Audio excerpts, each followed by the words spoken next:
And what I'd like to do now is talk about maybe a little background about our committee. I know many in the audience here have been to several of our previous committee meetings, but a little background. The House Comprehensive Tax Research Study Committee was formed this year, and the Speaker assigned these representatives here, and I'm certainly pleased to be a part of it. I want you to know that the experience and the knowledge behind this, many ways and means members on here, many business people here have a great knowledge of the topic at hand, and very pleased to be a part of this. This committee was formed without any preset agenda. We're going to look at our tax system all the way from the state level all the way down to the local level. And we're going to address several different topics, we don't know where we're going with this. We're going to look at the issues, and we're going to see if we can come up with maybe some solutions to these issues. We started with the first meeting that really kicked it off and maybe set the tone. The second meeting was with Representative Richard Royal and Camilla, and we looked at all the tax revenues, the tax sources, all the way from the state level all the way down to our local level and our fees. Our third meeting was with Representative Tumlin and Marietta, and he looked at issues regarding collectability. And from there, that has led into this meeting, the fourth meeting, and our topic today is compliance. And so that's where we stand today. And I wanted to sort of talk about compliance and where I think what it means. You know, everyone has either seen the movie or heard the joke. There's only two things that we must do in life, and one of those things is pay taxes. And unfortunately, that's a necessary, I guess, evil that we face every day. One of the things that, you know, as a government, we all know that there are a lot of public uses, a lot of needs that the government provides, all the way from the roads that you traveled in on today, to economic development in our state, to education from our K through 12 to even our higher institutions of learning similar to the campus that you're on today. And even as many of you return home today, you're going home back to your communities where your local cities and counties operate to provide the services that you need, public service, roads, transportation, and such. So we know that taxes are part of our environment, but I think we also sometimes get and focus on the role from a government point of view of those taxes, and I think sometimes that we forget where the taxes come from. And that's what I want to go back and focus in on today, is some of the compliance issues. When I mean compliance, we're talking about the burden to the taxpayer. And from that, we're going to examine at all levels, talking about some of the categories in our code, all the way at our state level down to some of our local, our county, municipal levels, some of the compliance issues at hand, to see if we can examine those issues, see if there are possible solutions, and how do we make this unnecessary evil of paying taxes just a little bit easier on Georgia's taxpayers. So that, I hope, will begin with the scope of today's meeting. And with that, we're going to call our first presenters to present today. First presenters will be Gwen Copeland Hall, the Associate General Counsel of the Georgia Municipal Association, along with Chris Pike, Director of Administrative Services, and James Landham, Assistant City Manager of Griffin.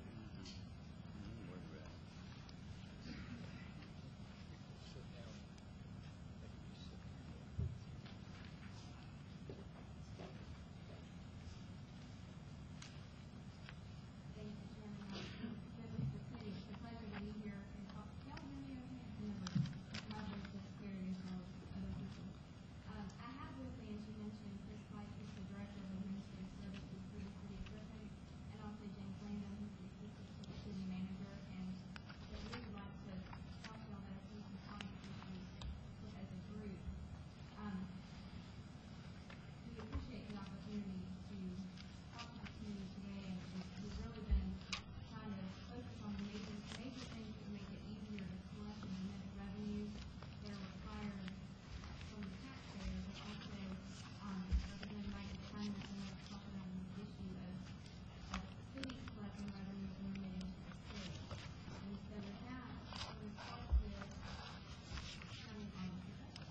He's coming right now.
When a city is collecting these fines and turning them into the state, the form they have to fill out, they have to basically say this dollar amount goes to this beneficiary, there's another dollar amount will go to the next one on the list, and then the GFCCCA will distribute it among the beneficiaries.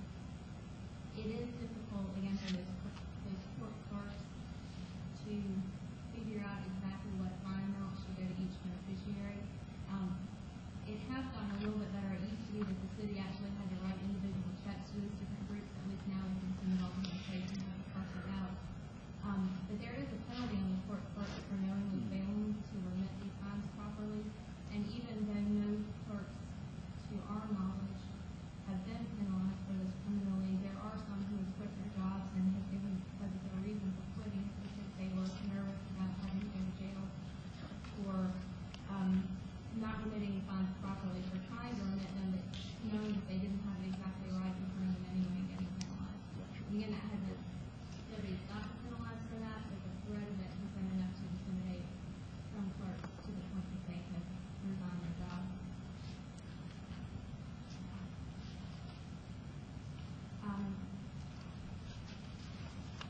GMA and other groups, I think, have been seeking to get a flat fee fine add-on, so that you don't have to go through and apply 5% here, 10% there, and look at which fine add-on applies to which fines. It has a flat fine add-on that applies to all fines.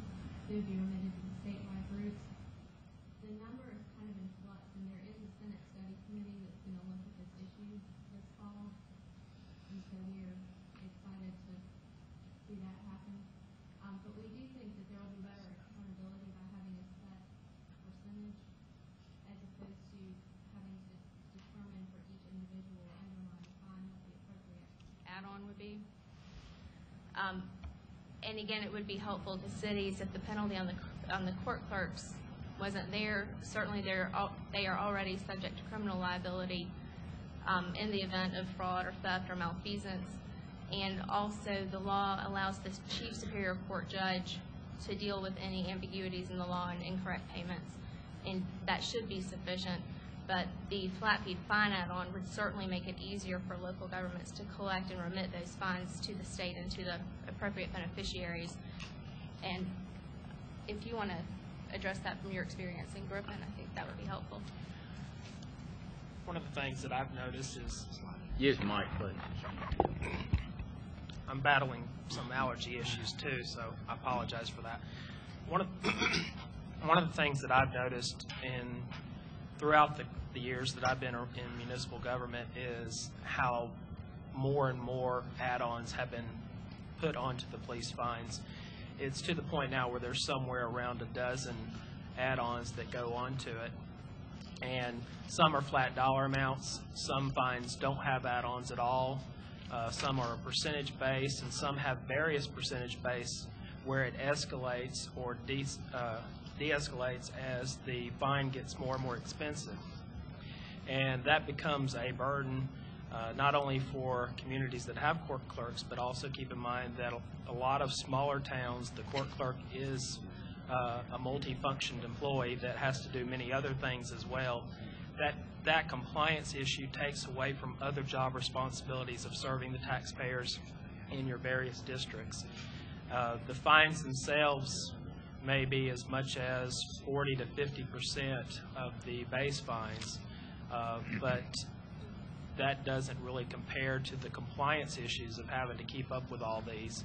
If it were to be a flat rate percentage of the base fines and allocate that on a prorated basis to the various uses for those add-ons, it would make things a lot easier for the tax clerks and would enable cities to spend resources on compliance in other areas that are more needed.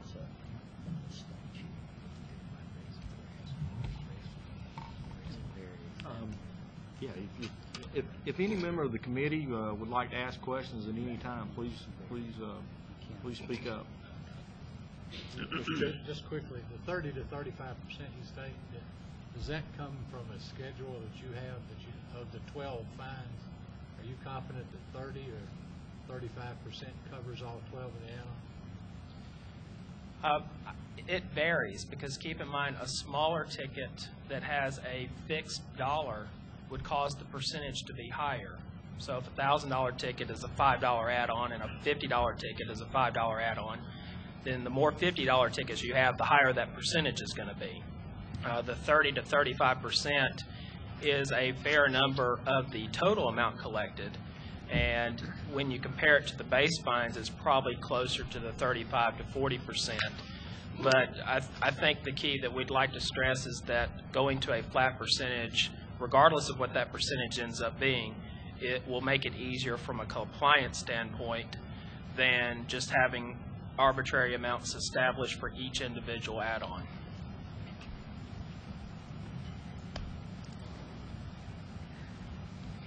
When we were talking about what would make it easier for the taxpayer to pay their taxes, the first thing really that came to mind was being able to make their payments online. Obviously, that's a convenience to the taxpayer, and it's certainly easier for the city too. They get the money faster. They don't have to have as much personnel to handle people coming to City Hall. So there are benefits on both sides there. There are certain challenges, one of which is that it can be expensive to set up the programming in order to be able to take payments online. And then another one is that credit card charges can be cost prohibitive. There's typically around a 2% or so surcharge in credit card companies if you allow credit card payments.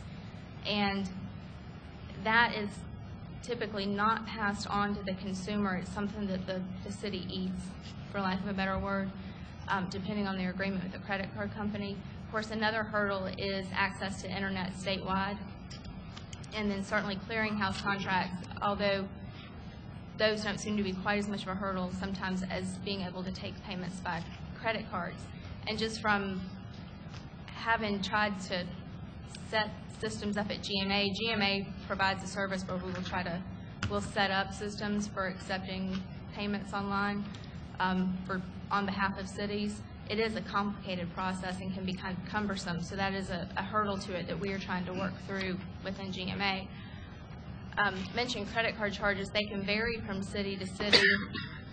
A lot of your smaller cities aren't going to accept credit cards because they can't afford the revenue loss from the surcharge, and even some larger cities and counties, while they might accept credit card payments for water bills and recreation fees and maybe occupation taxes, they typically aren't going to accept them for property taxes just because of the revenue loss that they would experience from that. online check payments tend to be a little bit easier to swallow. The fees aren't quite as high. Ideally, you would have this offered everywhere, but certainly we need to get to the point where there's more affordable technology for local governments to set up the process, and then also make sure that internet access is available, or it's easier when you have internet access available to everyone across the state. And then again, there is some hurdle with the credit card charge, but that's part of the cost of doing business and something I think the local governments have to explore when they decide what service they want to offer to their taxpayers. One of the things that we've noticed in exploring credit card payments is, one, it can become an expensive expense if enough people do it. And to make it feasible, enough people need to do it. So you have to consider that.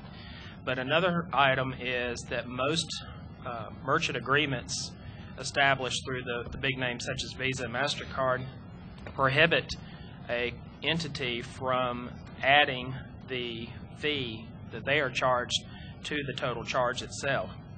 For example, let's say you had a $500 property tax bill. You couldn't go to that person and say, we need another $10 if you want to charge it, because MasterCard and Visa do prohibit that. It gets a little more complicated if you don't want to subsidize the taxpayers' property taxes by paying that fee yourself, because you have to go through a third-party vendor who will charge the taxpayer a fee and then remit the taxes to the local and county governments. It would be nice if we could establish some sort of ability to have the add-on directly assessed to the payment, so that it doesn't cost the taxpayers any more to accept credit card payments, and at the same time doesn't violate any merchant agreements with the big clearinghouses.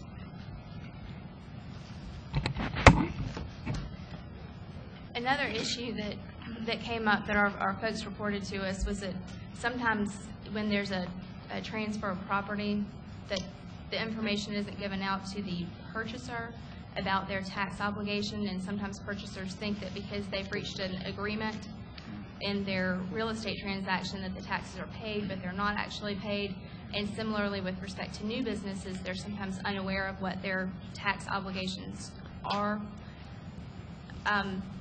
Some suggestions that were made were, one, to give better notice about exemptions at closing, give better notice to apply for appeals in a timely manner. And one city actually took it upon itself. They send out flyers in their utility bills reminding people, if your tax appeal, your assessment appeals are due on such and such date, your exemption applications are due on such and such date. And that, again, is something that they've just taken on themselves to continue to advertise through their utility flyers. Sometimes a concern that cities have is that they sometimes don't get notice that there has been a transfer of property, and so when they're sending out the tax bill, they do send it to the record owner as of January 1st, even though there might be another owner who would have an interest in getting that notice. And then a final thing is that when counties collect outstanding taxes through tax sales, it can be confusing to the taxpayer, the delinquent taxpayer in this case, if the city outstanding taxes aren't listed as well, because then they might think that when they go pay their county taxes, they've satisfied all of their tax lien, even though there's a city tax lien still out there. And so there could be a redundancy in that as far as collections go, or even as far as tax sales go.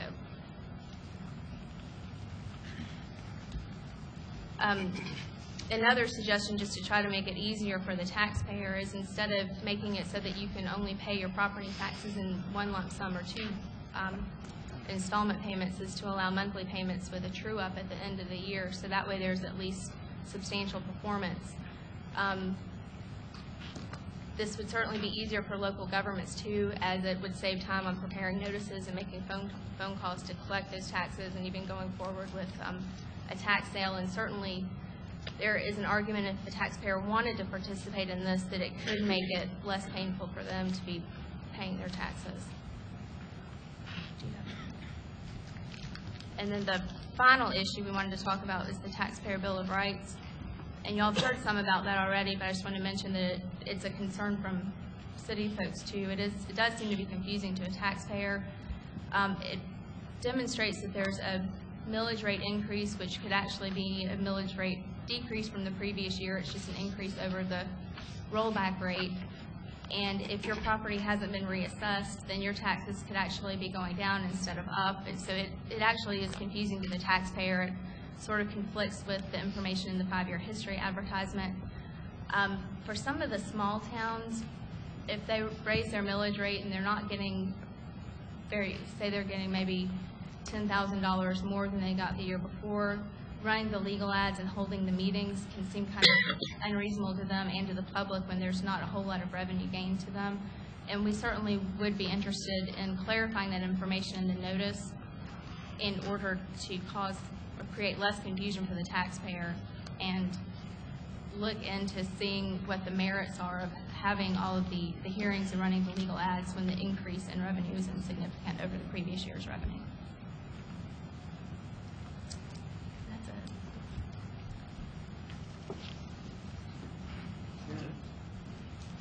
Go ahead, Bert. Yeah, can I just question you, Gwen, on the cities, would it help them if a municipal court had the ability to issue 5-8s?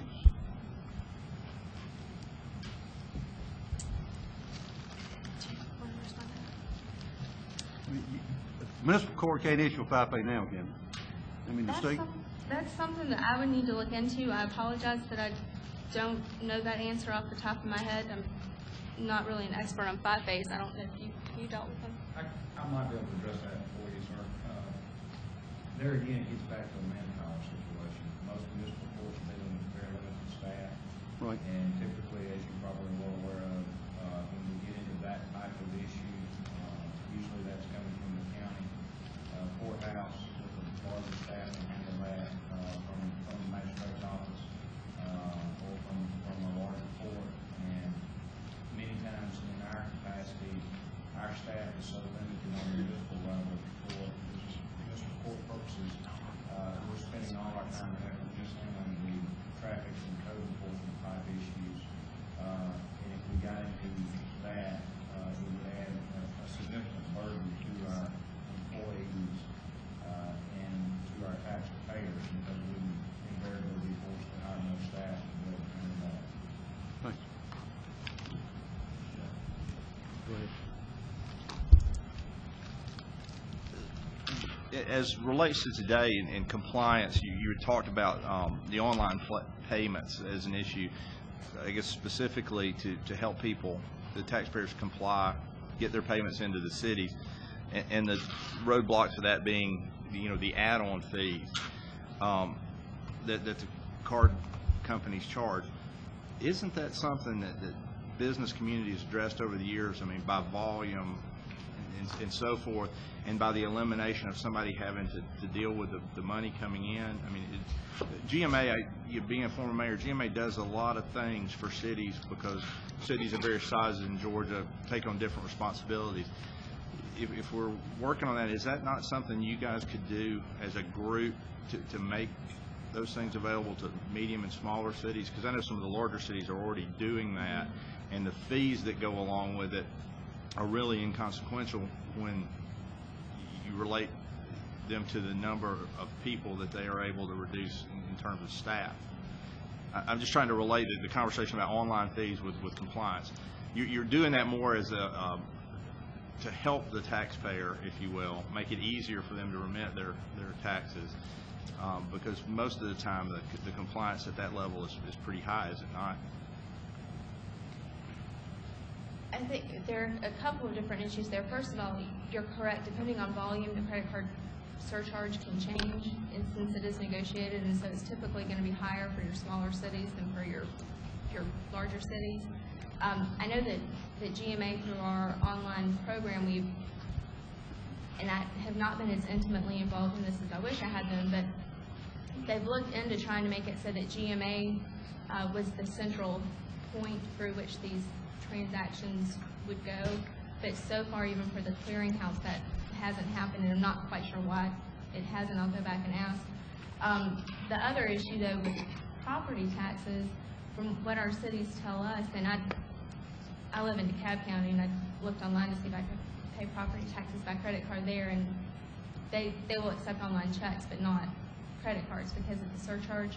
But with property tax too, if your property tax compliance rate or collections rate is up in the high 90 percentile, it's not going to benefit the city quite as much to allow property tax payments by credit card online or possibly even by online checking online because of the revenue loss when they're already getting in the high 90 percentage in collections. But that is something, you're right, that GMA would like to look into. It's, like I said, it's a very complicated process, and if it were easy to put it all in a bundle, I think we'd have gone a lot further than we are, but it is something that we're trying to work on. Thank you. Appreciate it. We appreciate your presentation. I know a lot of issues that for the municipality and their compliance, and we thank y'all for y'all's Cities presentation. don't have the flexibility now. We're going to move on to our next presenters. I think they would. Our next presenters are, we're going to have Michelle Neesmith with the ACCG, along with William Wilson, our Spalding County manager, and Dr. Van Whaler, the Butts County administrator. Now, we'll remind the members of the committee, I do apologize again for the lack of the microphone, so when we're asking questions, let's make sure we're projecting so that everyone in the audience can hear. Mr. Chairman, members of the committee, honored guests, thank you for affording ACCG the opportunity to address the committee on county compliance issues. Dr. Van Whaler is the county administrator from Butts County, and William Wilson is the county manager from Spalding County, and they'll be giving today's presentation. In an effort to identify county compliance issues, ACCG surveyed several county managers and financial directors and found that the #1 compliance issues for counties involved the submission of the tax digest. Dan Ray, the Rockdale County Tax Commissioner, addressed this issue at the last meeting. So although this issue is very important and we will be touching on it during William Wilson's presentation, it will not be our main focus because we have looked at this issue previously. In addition to the topics that we have identified, Dr. Whaler and Mr. Wilson will also discuss compliance issues that they have found through their own experience in county management. And now I'm going to turn over the presentation to them.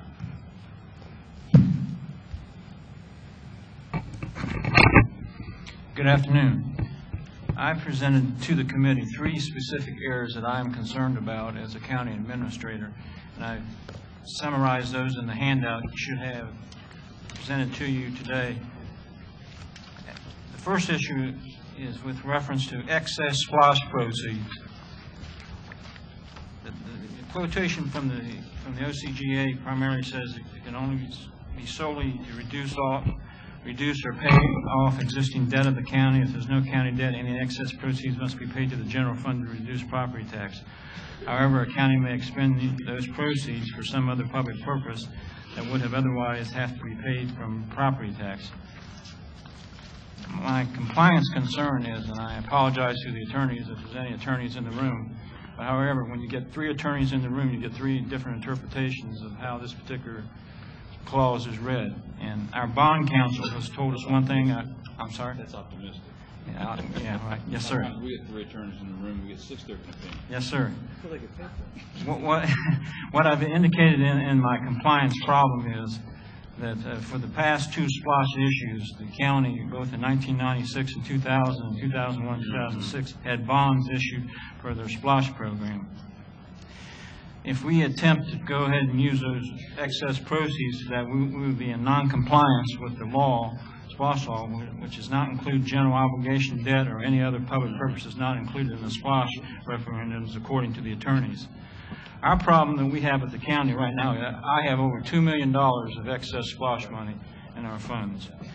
Due to this non-compliance ruling, the county will have to spend ad valorem taxes to make general obligation payments over $199,000 plus, over $325,000 for new emergency service vehicles, and over $543,000 plus, not included in the previous approved SPLOST referendum. What I'm asking for the group to consider is to amend the OCGA 48-8-121G to permit all counties to utilize excess SPLOST funds for any public purpose. And I realize SPLOST is supposed to be used for capital, but our major needs is capital improvement. We're a county of 22,000. Right now we have 6% annual growth. We have 1,000 permits issued. The last 3 years, we have lowered taxes 3 years in a row, but our budget has went up $2 million each year. So I take my hats off to the county commissioners for allowing us to do that within our framework that we have. The second issue I have is not as voluminous, but it also is causing us an immediate problem, and that's with the lodging excise tax, which the county can levy on public accommodation charges. And I give you the quotation here where it says the governing authority may levy and collect, etc., for motel inn lodges on a regular basis. Well, I've had some meetings, some attorneys present things to me at meetings. This does not include seasonal lodging facilities, and this does not include bed and breakfast homes, because these things are not regularly used. So they feel they ought to be exempt for this particular provision. At this point, we haven't taken any legal stand on it. However, we are losing over $30,000 annually from the lodging for the last 4 years for the lodging excise tax, because we're not charging anything to these particular people. We are adhering to the law and using monies that we have for Chamber of Commerce activities, historical society things, everything to promote tourism within the county. But however, it's costing the taxpayers that coming out of the ad valorem taxes. So what I've added as a solution was to include bed and breakfast and seasonal lodging facilities and eliminate all references to accommodations regularly furnished for the value.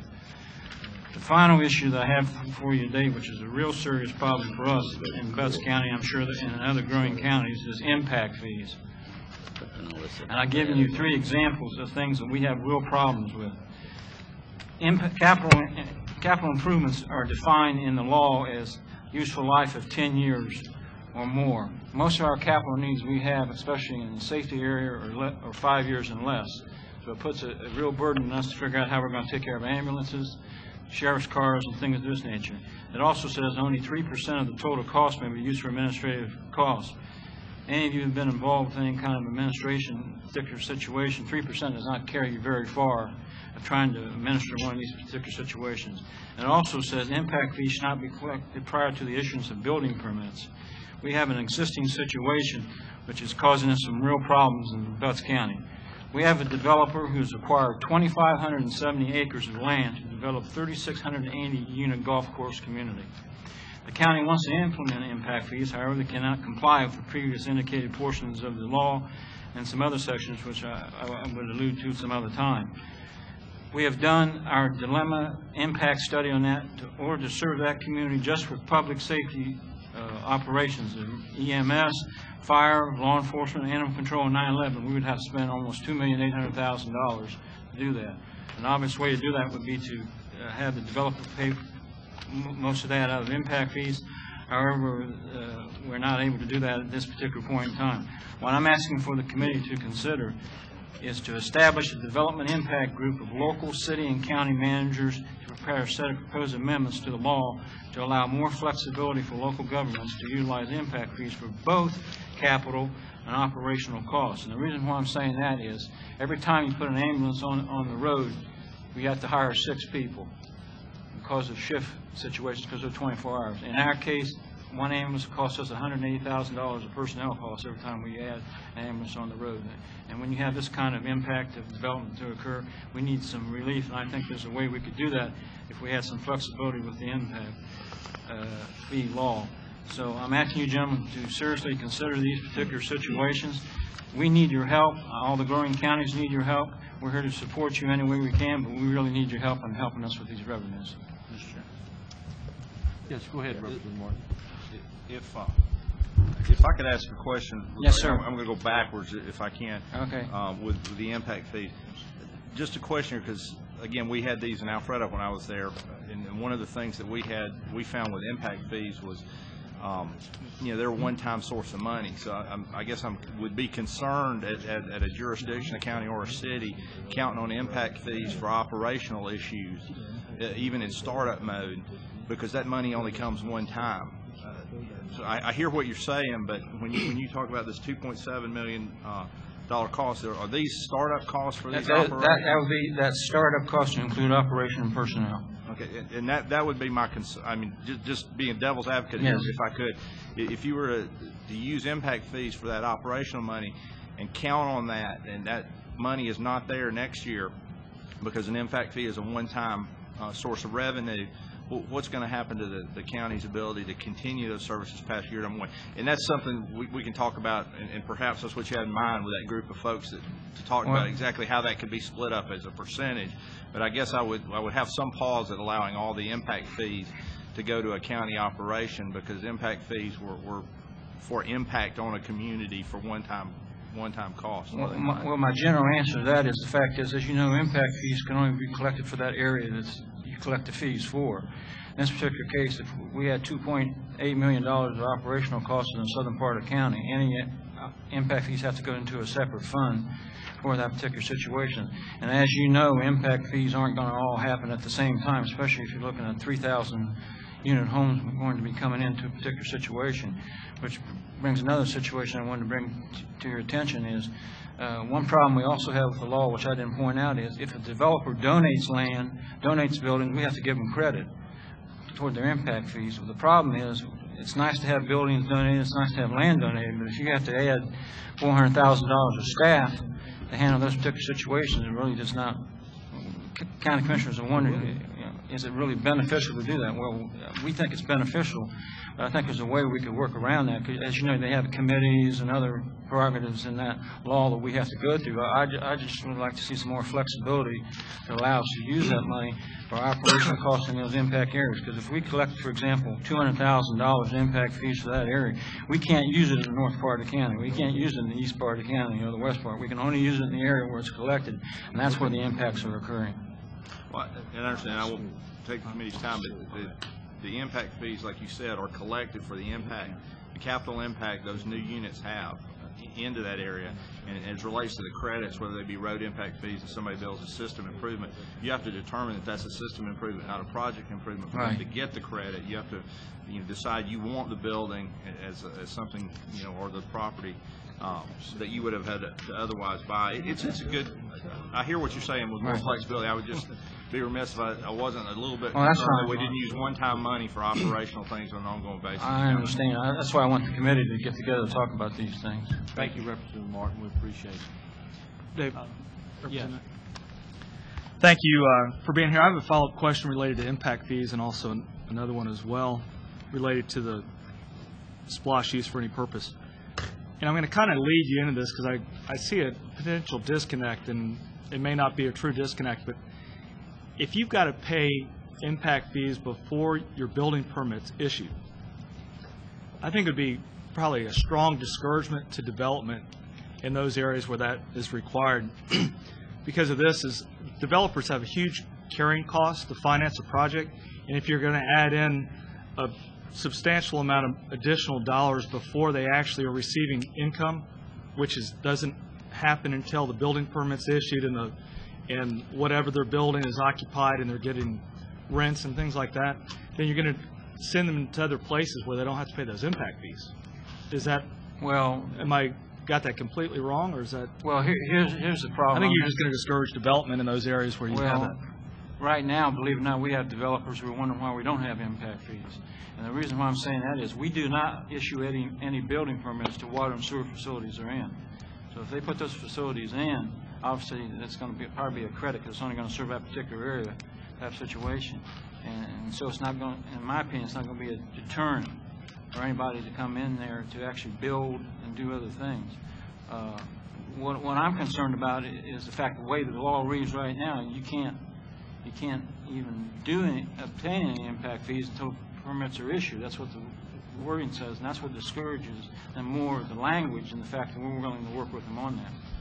You said it, maybe didn't hear you right. You said it, and that's what discourages?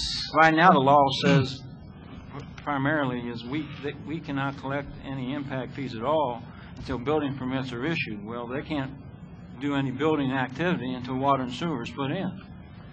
So how do we offset that under the regulations? We need to change the regulations per se, make the fact that they can issue building permits, maybe during the same time they're putting in the water and sewer facilities. Certificate of occupancy is something entirely different than building permits. And what I'm saying is that COs would not be issued until the water and sewer and electricity and everything is all hooked up. But right now, there's no method for us to really collect any impact fees at all or anything because it says it can't be collected until building permits are issued. My follow-up question unrelated to impact fees has to do with, I think you spoke earlier to say a splosh money should be able to be used for any public purpose? That's what the language says right now. And you want it to be used for any... Well, what I'm primarily interested in is splash money. When they say any public purpose, to me that means any capital item that we have available, since splash is really supposed to be for capital only, we ought to be able to do that. I'll give you an example. We had 2 ambulances that was not in either splash issue. We had to replace both those particular issues. We had to use general fund money to go ahead, tax dollars to go ahead and do that, where we have $2 million sitting in the bank, the splash money. It's a capital improvement. It's something that most counties usually put in their list if that happens to be the ballot. I'm just saying allow us to use that money for other capital improvements that may not be listed in the approved referendum ballot. I come from a county that just passed a splosh by 124 votes. Representative Tumlin, if that's accurate, 124 votes it passed. And I think the reason it passed, it's Cobb County, I think the reason it passed was they were extremely clear in delineating every single place the monies were going to be used, from sidewalks to you name it. And we also, I'm not sure if this case has precedence in this situation, but Cobb County was also trying to use a prior splosh that was related to education to buy a bunch of laptop computers that made the press all over the place. And that was litigated, and the ruling was, if I'm right, the ruling was since it wasn't clearly determined and set out where the money was going to be used, then that was in violation. I think as it relates to accountability to the taxpayer, we should have a lot of accountability to the taxpayer first off, but we should be accountable to how we're using the money as opposed to just it's an additional tax in addition to your property tax, and it's going into... Well, my concern is not the ballot issue. We've fulfilled but all... ours is. What I'm saying is we have fulfilled all our obligations. Help me on that. Yeah, I think this is a good discussion. This is maybe a discussion that we need to get into more detail on a later issue as far as the splosh issue. I think in regards to time of this meeting and the agenda, we probably ought to move on into the next issue. Well, let me just make one more comment. I'm not talking about the existing ballot. What I'm talking about, the excess money, because we did our homework, we did our work, and we happen to end up with $2 million of excess splosh funds. Can we give it back to the taxpayer? Is what I'm asking. Well, the law says that I'll let you move we put on. it back in the general fund. I think we need to move on, Dr. Weber, Okay. to our next topic. Gentlemen, I want to thank you for coming here to Griffin and Spalding County and echo my chairman and the mayor's comments on welcoming you here. I'll be very brief. There is a handout. I believe it was the last one in your packet up there. It's a simple 2-page handout that relates compliance issues of local concern. Tax digest issues, I know you have discussed those previously, both in with Rockdale County representatives and Cobb County representatives, but I just wanted to bring the fact home here in Spalding County we're having the same problem. Motor vehicle taxes have decreased over the 5-year period, yet the number of vehicles have increased. We'd like to see if we could re-examine the valuation methodology there. Another thing we talked about, and you've heard before, is the August 1 deadline for submission of the tax digest. That's a local problem here. We also have a local ordinance that sets the due date for Spalding County taxes at November 15th. So maybe you could look at staggering deadlines so that they're all not submitted at the same time to the state based on local ordinances that call for those. Conservation use value assessment. Some small acreage abuse, uniformity from county to county. We get a lot of complaints about how we interpret the law versus our adjoining counties.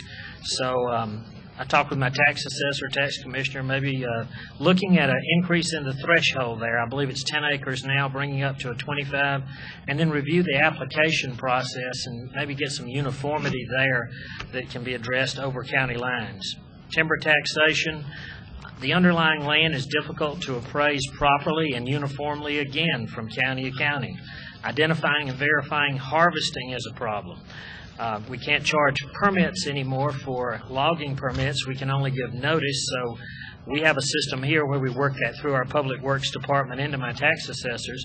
But something that was done many years ago to reinstate the satellite technology imaging program to identify harvesting from year to year. Many counties now have GIS systems where they could be overlays and easily identify those areas where timber is harvested. Court fines, I believe it was mentioned earlier today by the city, collection priority for counties.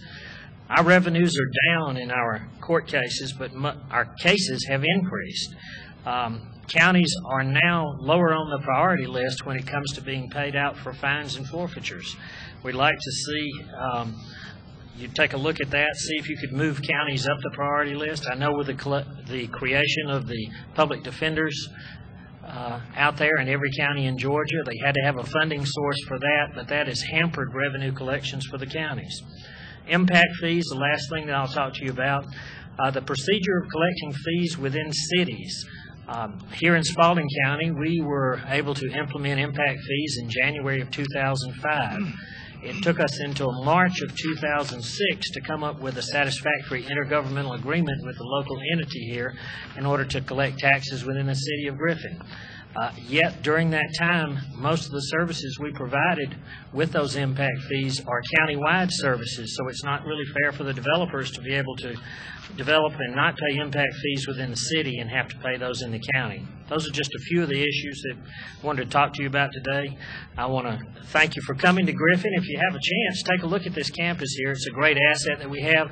I want to thank you again, like Dr. Arkin did, for all your support with the UGA Griffin campus and invite you back to a groundbreaking that's going to be happening soon on that new $10 million building. Thank you. Thank you. We appreciate the comments today. Any questions from the panel? Go ahead, Representative Mills. One question. In reference to the court fines, I believe I heard you say that the court cases are up, the revenues are down. I know the fines haven't come down. So where is the problem at? Is it the problem we're having is a lot of folks are being placed on probation, as was mentioned earlier, and they start paying the fines, and through the pecking order of the fines, the state, et cetera, gets theirs first. Then they'll go out and violate probation, be back in the system again before the county ever got any money for that. So it's a rotating door there with them, and that's a problem in my state court and my magistrate. Thank you, Representative Mills. Any more questions? I appreciate y'all's presentation today as it relates to our counties, and thank y'all very much. Our next presenter today, and we're going to shift. We've heard from our counties, our municipalities. Our next presenter, though, is going to be Roger Lane, who's the president of the Georgia Oilmen's Association.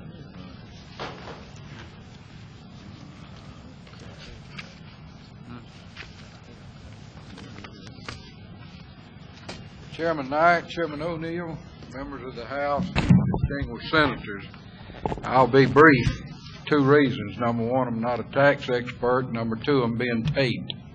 As the chairman said, I'm president of Georgia Oilmen's Association. I represent approximately 250 small independent gasoline distributors throughout the state. We are wholesale distributors, but we also own convenience stores and retail gasoline, petroleum products to the citizens of Georgia. Georgia is one of about 22 states that has sales tax on motor fuel. For that reason, that complicates the collection of motor fuel taxes to a certain degree. About 2 years ago, you folks in the legislature passed a law and moved the second motor fuel tax, which is a sales tax on motor fuel, to the distributor level. That greatly increased compliance. I believe I've heard numbers as much as $30 and $40 million more money being collected to build roads and bridges for our citizens of Georgia without any tax increase. I would suggest to you that perhaps, Chairman Knight, we need to look at moving the local option sales tax to the distributor level also. In order to do that, you have to convert the percent to cents per gallon. That is a system that the Revenue Department's doing today. It's working pretty good. When the legislation was passed, I don't think any of us thought the gasoline be retailing at $3 a gallon. But by taking that 4% of $3 a gallon and making that the second motor fuel tax. Georgia now has higher motor fuel tax than our neighboring states of Tennessee, South Carolina, and some counties in Alabama and Florida. There's approximately 7,000 small retailers in the state of Georgia. There's approximately 250 distributors. I think it makes a lot of sense to look at converting the local option to a cents per gallon, the same as you did on the second motor fuel tax, and have it collected at the distributor level. I apologize, my tax attorney is in Kansas today. I pledge give him to the committee, the use of him. We'll work with the committee in any way possible to ensure compliance with motor fuel taxes in the state of Georgia. Thank you, Mr. Laney. Mr. Chairman. Yeah, I Be want to easy. echo what you said, and I think you're being a little modest, frankly. The numbers I saw are more than $40 million. It's my recollection that it was your association and your business community brought that suggestion to this legislature. And I want you to know that we're certainly grateful for that. That's been one of the great successes of the last 2 or 3 years. And I concur with you that if we had taken it one step further, which was a little complex at the time, and I think now we know a lot more about how to do it, and done the local sales tax component at the same time, we would have been better off, and I believe there's still plenty of time to do that. But I want to make sure I understand that what you said, it is your suggestion that we use the same 6-month kind of look-back rule, I'll call it, for common terms, that the Revenue Department now applies to the sales tax. The way it's computed so that it can be collected at the rack, so to speak? Is that Collected at distributor level, yes, sir. Thank you for your comments. So it did take us about 8 years to get that done. It didn't take you very long to get it done at all. I would suggest that we do that same sort of system. One thing that you people in the Senate and the House might want to look at is capping. Right now, the Revenue Department takes the average cost of a gallon of gasoline in the state of Georgia, and they take 4% of that, and that becomes the second motor fuel tax for the state of Georgia and converts it to cents per gallon. That makes compliance very easy. You may want to look at capping that. I don't believe it was the intent of the legislature to raise motor fuel taxes to the level they are today. So I think the system, the technology would work fine, but you may want to look at who knows where the price of gasoline is going. I certainly don't. And we may want to look at putting some sort of cap on it, Chairman O'Neill. One thought, and I agree with that, and we are exploring those possibilities, so to speak. I think that's going to be vital to our citizens as we move forward with many energy crises right in front of us. But back to the compliance issue of the fuel tax. Aren't there only, how many distributors are there? There's Where this tax would be applied? by the time and I'm not being facetious, by the time we implement this, there'll be a lot less if something doesn't change, but there's approximately 230 licensed distributors in the state of Georgia. From an audit perspective, that's a pretty small universe to have to look at compliance. That's really the most efficient place to do this part of the computation, in your opinion. Yes, sir, we would agree with that. As opposed to 5,000 or 6,000 retailers or whatever it might be. Yes, sir. That's a good question.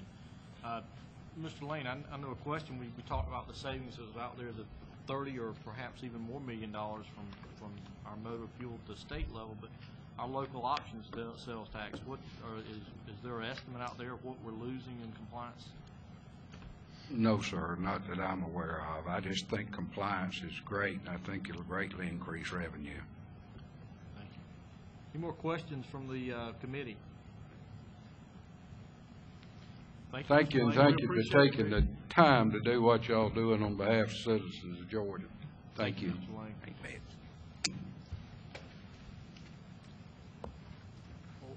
Our next presenter is going to be Frank Griffin and Ron Douthit, his CPA. We're going to switch gears, and I think we're going in to look at maybe some of the sales tax issues. And I know that as the presentation and as the committee continues to meet, we're going to look at some of the income tax issues, sales tax, payroll issues that I know a lot of our taxpayers, the citizens of Georgia, are very concerned with. So we want to welcome Frank Griffin and Ron Douthit.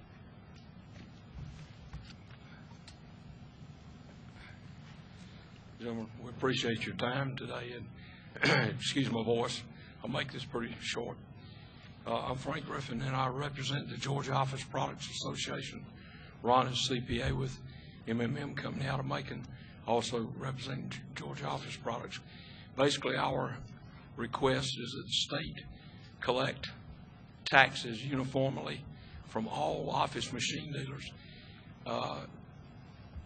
At this point, some of us are paying use tax, some of us are paying no tax, and some of us are collecting tax and sending it to the state, which, according to the regulations that I was told by a state revenue agent, is improper or illegal. And basically all we're doing is ask that it's collected uniformly, and to recognize that, excuse me, what a dealer in the copy machine business does is he sells, rents, and leases copiers. Taxes are paid accordingly at that time. And we also sell copies. It has evolved to that simple process. And one of the problems that the way it's collected now is the fact that if it's a tax-exempt entity, use tax still has to be paid. We're asking that you let us charge sales tax to the end user that's taxable. And if it's a tax-exempt entity, no tax at all, sales or use tax. Basically, that's it. And we have some information to furnish the state that if you did it that way, you would gain about 40% increase in revenue to the state collections.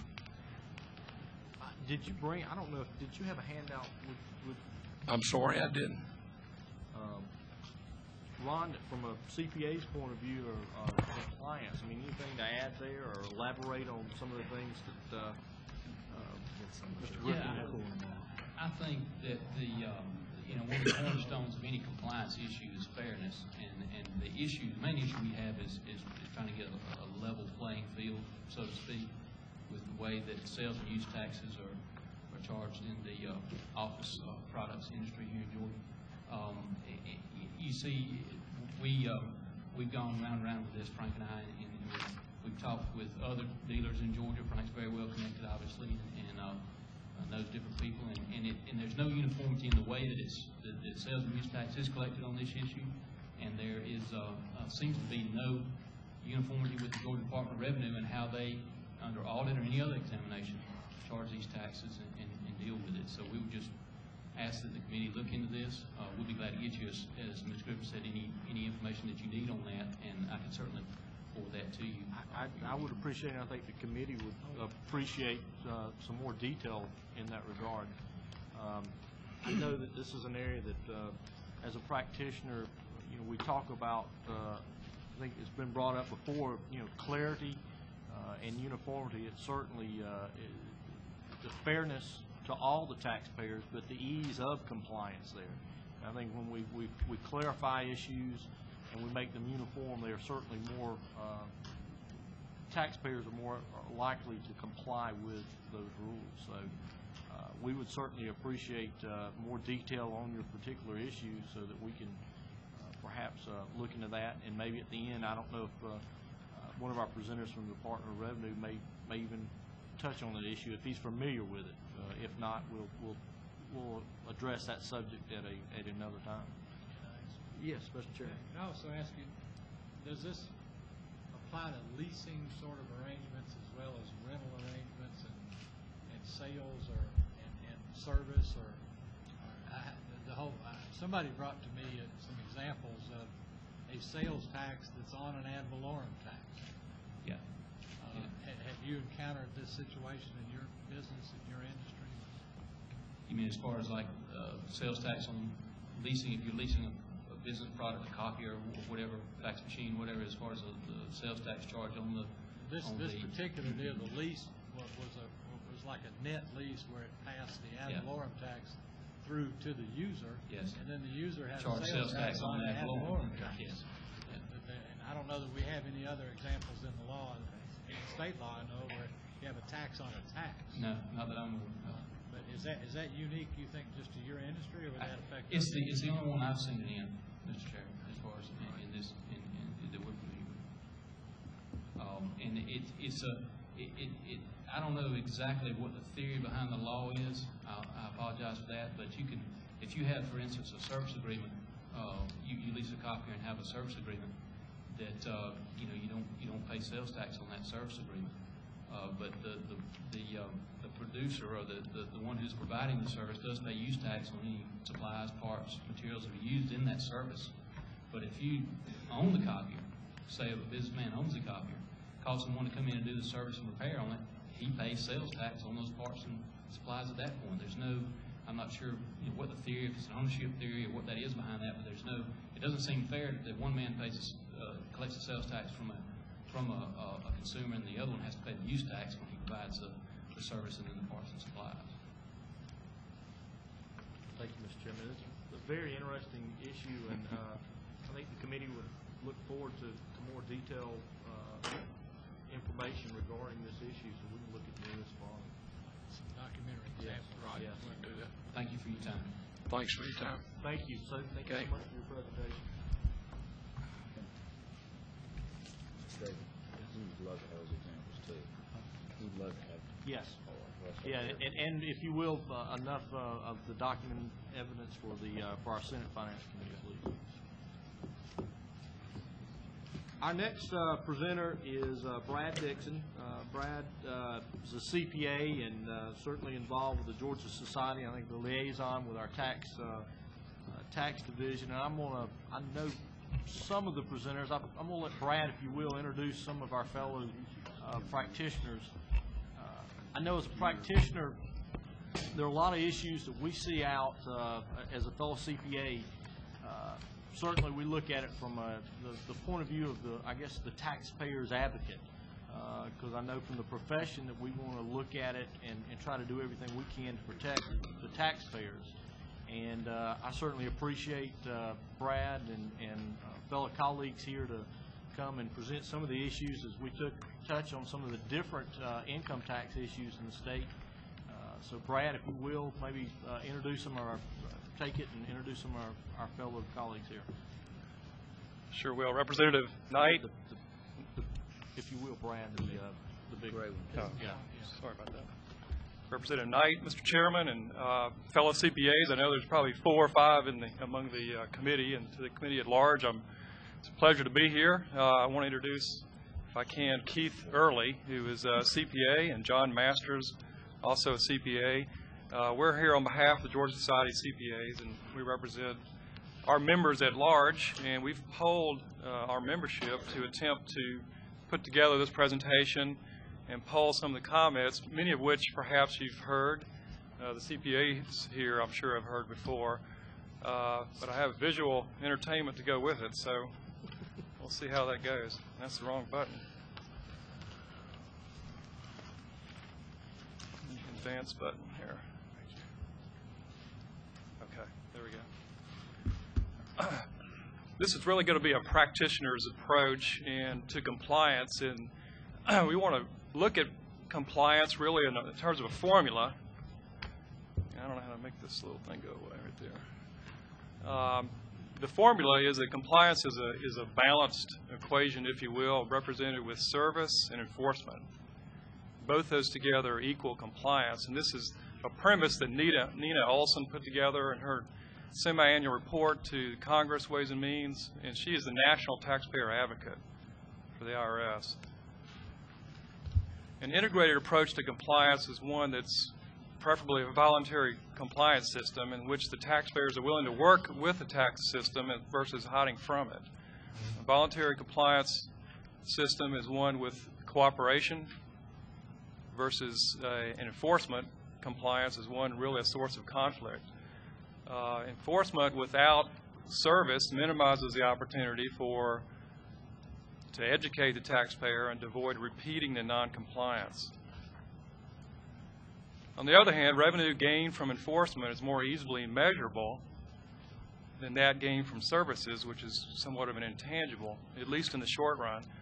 However, we believe voluntary compliance is arguably the most cost-effective way in achieving lasting compliance.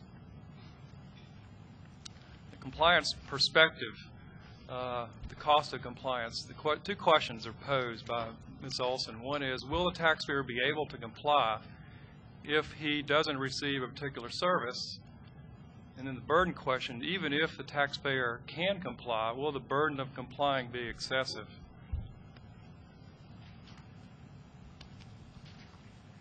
I wanted to bring one taxpayer with me, and I wasn't able to do that today, so I'm speaking on his behalf. And I think this one example illustrates both questions. There's a Georgia textile manufacturer, not particularly far from here, who doesn't contemporaneously comply with his Georgia use tax obligation. Now, the state's aware of that, and the state comes in and helps him do it. The state routinely audits the business every 2 to 3 years, determines the liability that's owed, sends him a bill. The taxpayer feels overwhelmed in determining his monthly use tax liability and chooses not to pay for services from his accountant.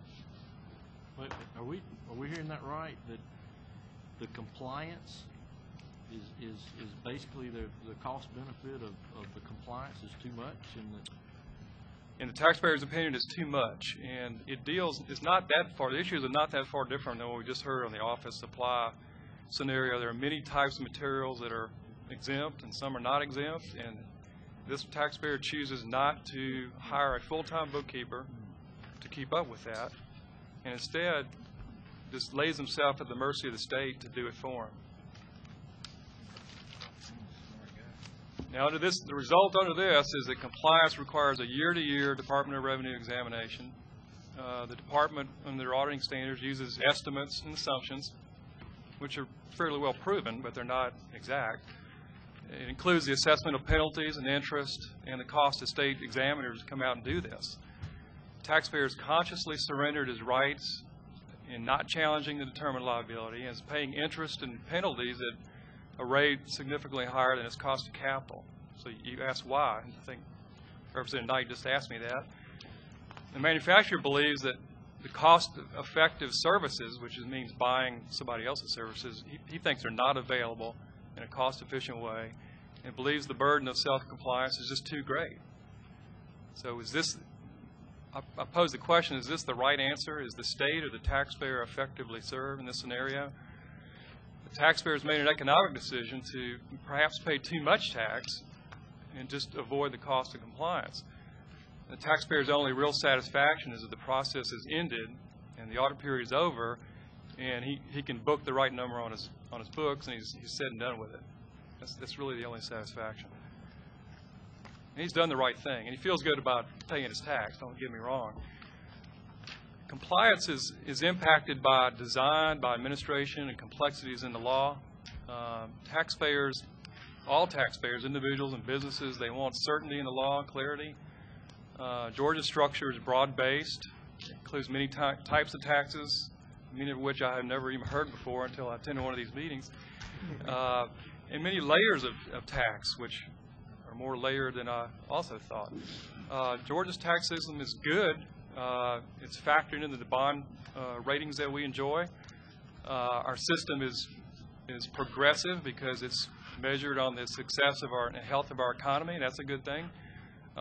It's a system that results, a good system results in effective administration by both the taxpayer and the state, no doubt. So we saw the equation earlier. This is from my math days, this is the, contrapositive.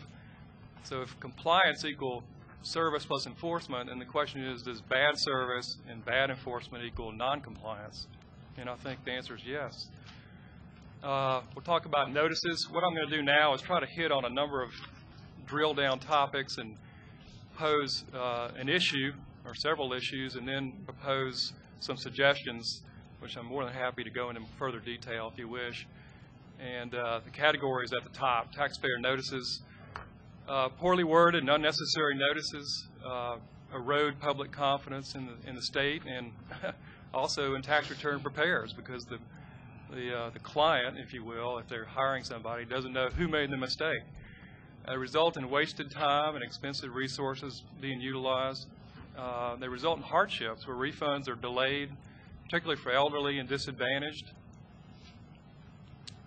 Refund delays resulting from poor notice filters, which is the software designed to review or delay a taxpayer's tax return, can create systemic problems for taxpayers, and particularly those that have larger than normal line 9 adjustments, which is the adjustments between federal and state taxable income or itemized deductions.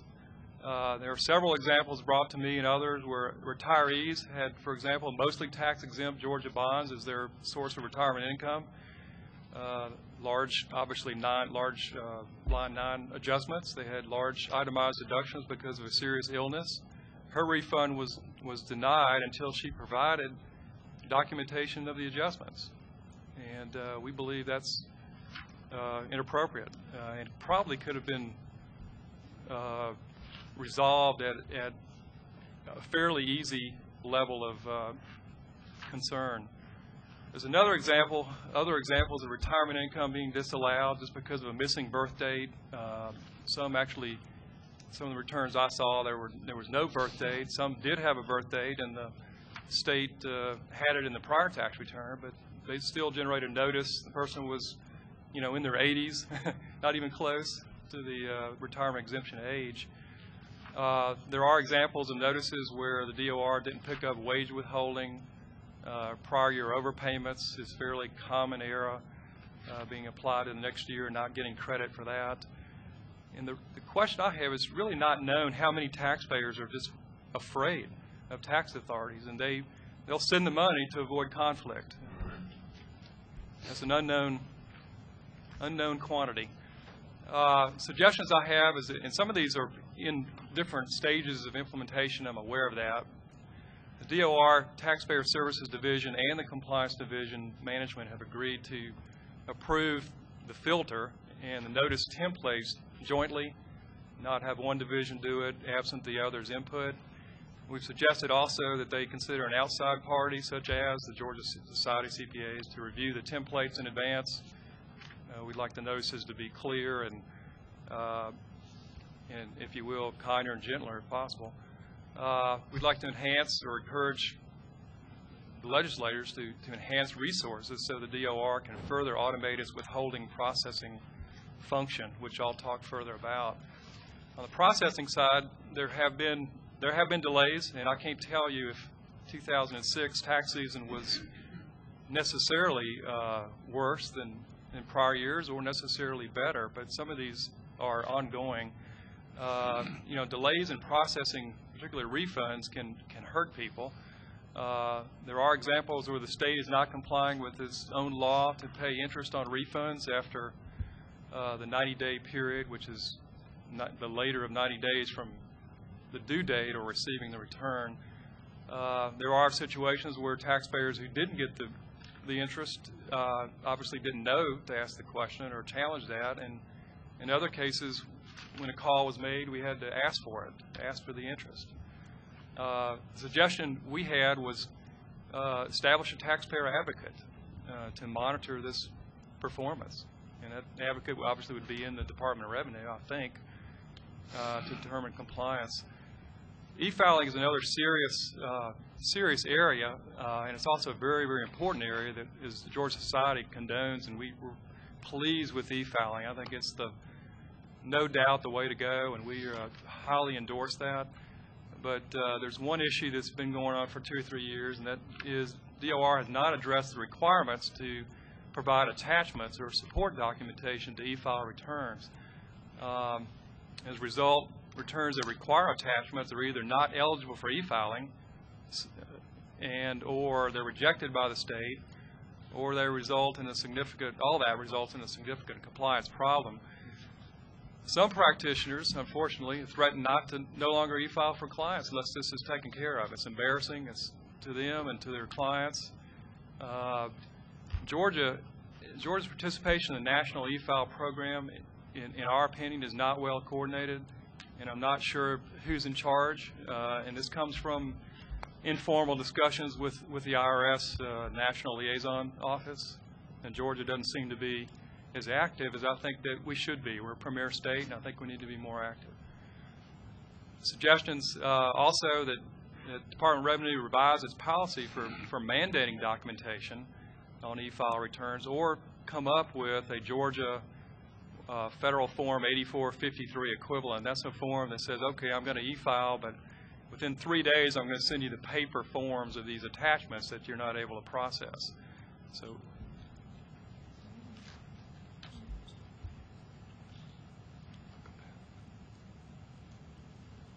the permanent answer to e-filing, I think, is ultimately, and Georgia I know wants to go to that, is to accept digitized attachments. And I guess the feds will take the lead on that, but I'd like for Georgia to be a participant in this process and not merely an observer. I'd like for DR not to deny processing where its own system is incapable of handling these attachments. And I'm talking about state tax credits, I'm talking about elections, I'm talking about brokerage, gains loss on sale of stock, all the things that are not necessarily included in a return, but they're required as an attachment. On the business side, we have some service issues also. We think there's poor service on corporate refunds in general, not always. Taxpayers and practitioners have to call in on corporate refunds. You know, and the call-in requires that each time you define what your refund's all about. Sometimes it takes several calls. It takes 18 to 12 months or more to process a corporate amendment or refund. The call center will route the calls to, based on the nature of the claim. So if you have a credit, if you're filing a refund for or amendment for a credit you missed, or you have a net operating loss carryback, or you have some other adjustment, or both, then the call is routed to the appropriate person. Now, if it's or both, then you really have a problem because we don't know who that person is, and the call doesn't get handled, we don't think, timely. Simple suggestion, just if possible, automate the website like we do for individuals, just to show the status of corporate refunds. Simple answer, I think. We think there's some inefficiency in the business credit programs that are offered. Georgia has a lot of credits, and some are more effective than others, but the ones that require approval by different departments, for instance, the jobs training credit requires approval by the technical and adult education coordinator. We think that idea maybe is ineffective or inefficient. We should just file it without doing that and have DOR process the credits and then audit the credits under their own examination plan, or change the examination plan if they wish. Consolidated return rules, these were changed by regulations in the last couple of years, and it's unknown to us as practitioners whether or not those changes were successful, i.e. increased compliance. The new post-apportionment consolidation, under that new set of mechanics, some win and some lose, which is probably okay. I don't think it drives a behavior. I don't think necessarily it changes behavior by the new rules. Now, there's added compliance in the disclosures, particularly when filing the returns. There's redundancy in the net worth tax returns. Now, without boring the audience entirely, but when you file a consolidated return, which is a group of companies filing under one large return, each return or each company has to file a separate return, and then that return is rolled up into a large consolidated return. And that's where the tax is computed at the consolidated level. Therefore, you can offset losses and income between the members. Each separate company, however, has to pay a franchise or net worth tax.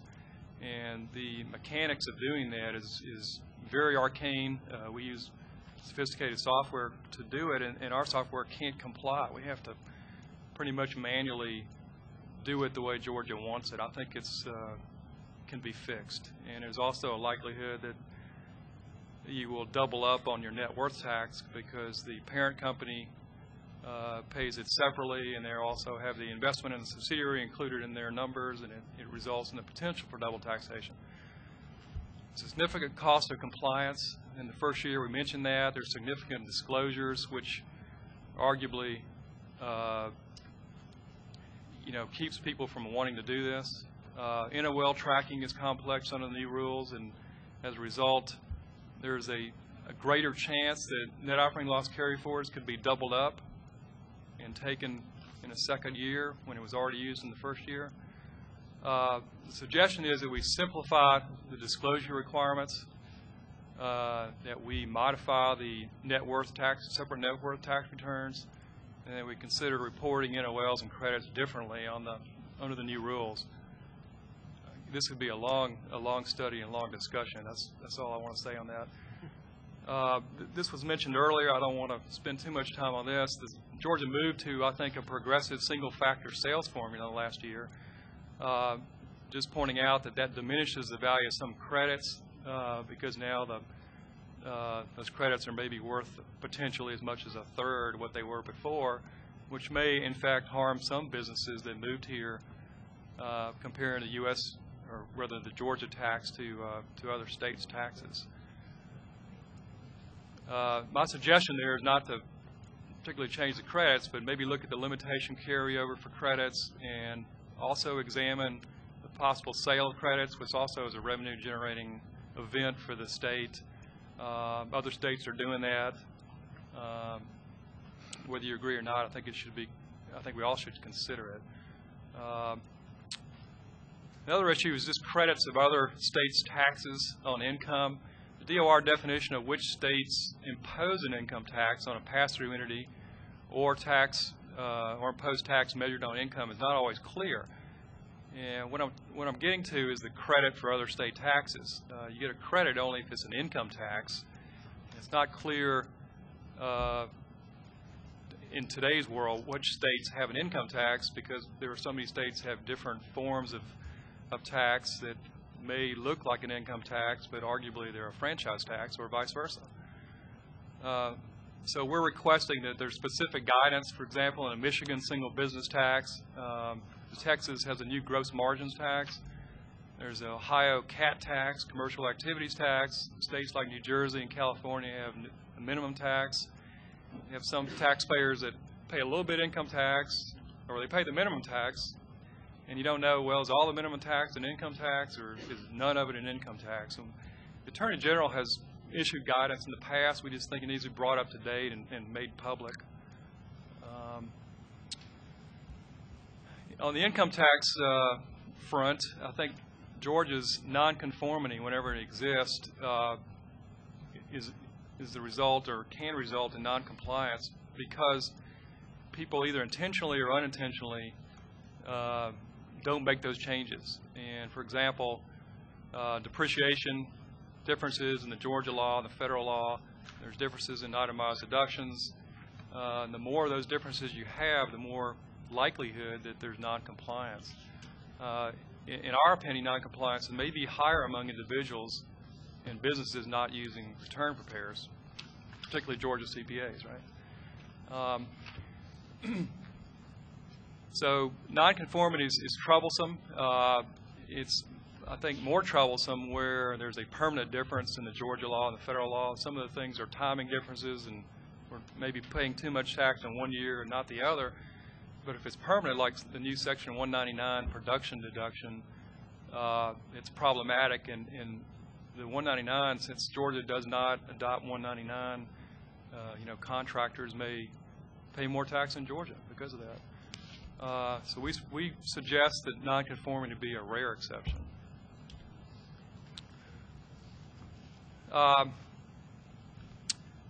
We'd like to enhance, and I'm sure Department of Revenue would too, their resources so that they can view a digitized return at their call center.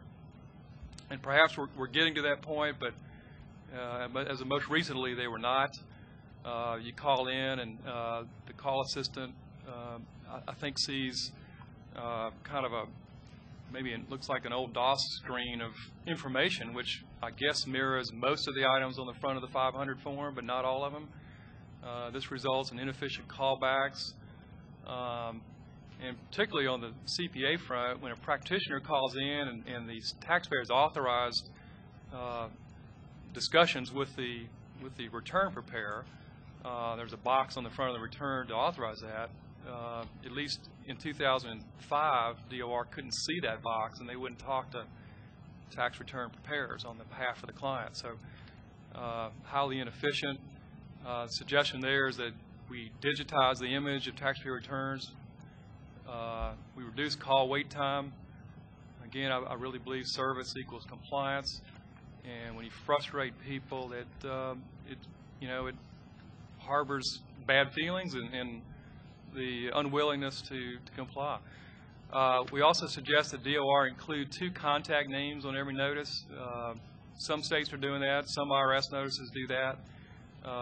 And this would be a notice where your return is being reviewed, and you have you'd like to submit information or call about it. If you can't get the person on the notice, put a second name or a manager on there. We think the DOR website is excellent, all in all. Could be better. We've seen huge improvements. We'd like to suggest that the website become a library to itself. Other states are doing that. I know it's expensive, and as CPAs, we pay a lot of money for libraries, and sure would be nice, and I think it would help particularly businesses not in Georgia to review the code, the regs, rulings, notices, AG opinions, court, all that kind of stuff on the website, which other states do, and more interactive forms. We're sure getting there. We'd like to see more of that. On the withholding tax front, I think there's insufficient, no doubt about it, there's insufficient automation of the withholding tax processing at the Georgia level, and that's both for W-2 employees and also for non-resident shareholders and partners. And that's another resource that is a huge, huge need to enhance compliance. This issue on withholding tax deals with non-resident members in limited liability companies and S corporations. Georgia has a very, very broad set of rules as to how a partner that's invested in a partnership doing business in Georgia, how the partnership must comply with that non-resident partner's income tax liability in Georgia. And we believe that Georgia has probably too many rules and regulations in this area and not enough processing on their end to take care of what's already there. The new regulations that have just come out, they actually require the partnership to withhold on both actual distributions to a non-resident as well as their distributable income, which is their phantom income or income that's earned but not distributed. We think that's overly burdensome. The withholding due date to actually file the withholding and pay it is January 31st, which means that you have to close the books and calculate the tax liability within 30 days. We think that's overly burdensome. We'd like to suggest there be a revision in the withholding rules to go back to the multi-state tax commission model, which Georgia used to have. We would possibly encourage consent statements in exchange for that, which are already in place for S corporations. We'd like to revise the due date for the withholding form to be synonymous with the due date for the business tax return, March 15th or April 15th. We'd like to revise or suggest we revise the composite return option for non-residents to allow all non-resident individuals to file a composite return. Georgia doesn't allow a composite if the member has other Georgia-sourced income. On the estimated tax payment side, we think that there's a trap for the unwary for taxpayers that use the Georgia form to calculate their estimates. And the trap involves the taxpayer that has credits in the prior year and they expect credits this year on their return. The form allows you to calculate your estimated tax payment based on your net tax liability on a look-back basis after the credits. This is the ES form. But at the end of the year, when you do your taxes, the Form 500 UET doesn't look to the same line, and therefore you get calculated with an underpayment penalty based on your prior year tax before the credits. We think that's an error, and I think the forms are just outside the statute. So we recommend that the forms be corrected and the instructions agreed at 78, 48, 7, 120. On the personal property tax side, we're drilling down here. We heard earlier, and this is just a repeat, but we think that the various county filing dates for personal property tax returns is confusing for multi-state businesses. And if we just standardize the date, and again, I'm looking at it from the, when we have to fill out the return and mail it in. I know when you work backwards to the tax from the tax rolls and everything else, there's reasons for the way the law is, but the starting point should all be the same in our opinion. We'd like to see more standardization. The form, it has been standardized, and that was great several years ago, but there's still inconsistency in some of the definitions. It leaves the potential for double taxation on a plant that has a HVAC unit, and you put it on the form as personal property, and then you get assessed as a plant that has an HVAC unit or an air-conditioned plant. I mean, the likelihood for paying double tax is great. We just like to see more. I'd like to see Georgia take the lead with those definitions, and the counties adopt them. The license and occupational taxes are all over the place, and there's little publicity oftentimes for where to go. And again, we'd like to see this standardized. We'd like to see Georgia take the lead, maybe in creating some standardized forms to help comply. And the last suggestion on this slide really is a new tax or a replacement tax, which I know may be politically unpopular, but a lot of northeastern cities or midwestern cities have a occupational tax on net profits as opposed to a license tax, but it's easy to comply with, and we think it's all done when you file your tax return, and it's a simpler way to do business. Centralized registration, we acknowledge there's duplication of registration by businesses. We'd like to encourage one-stop shopping and have a link from Secretary of State website, add incorporation to DOR, have them share information. This could be a long discussion to itself, and I'm not prepared to go into all the details, but it seems like the direction we ought to go. Self-employed contractors may be the largest component or one of the largest components of the tax gap. We all perceive that a lot of these self-employed contractors are either not in the tax system at all or only partly in it. We think state licensing, permitting, and business license are burdensome and not easily conform. We think a cure to some of this is standardizing the information system to allow information sharing and ease of compliance. Suggestion is that we require reporting by the county to DOR on permit issues and types of construction over a certain threshold. So this would be some upward reporting based on the permits. We think DOR and Secretary of State could share information on its contractor base and on taxpayer ID numbers. We think these procedures could be applied with some minimal imagination to other licensed occupations that are perceived as poor compliers. And I'm going to turn it over to Keith Early. He's going to address some more sales tax issues. Thanks a lot, Brad. I've spent a significant portion of my career working with sales and use taxes. I've worked with companies ranging in size from the Fortune 500 down to the small mom-and-pop operations, and almost all of them seem to have experienced some degree of complexity in complying with Georgia's sales and use taxes. Make sure you have both microphones. Both microphones? Okay. Okay, they have trouble understanding the forms, computing the accrual on the large volume transactions. Some even have difficulties understanding their use tax obligations. I've seen and prepared sales and use tax returns for almost every state, and except for a few states that require multiple returns, Georgia has one of the most complex returns I've seen. The form requires that the sales and purchases be separated by county, and the separate component taxes that make up the local options, the education, the MARTA, the the homestead, and the special taxes must be computed separately, and the exemptions also are computed separately.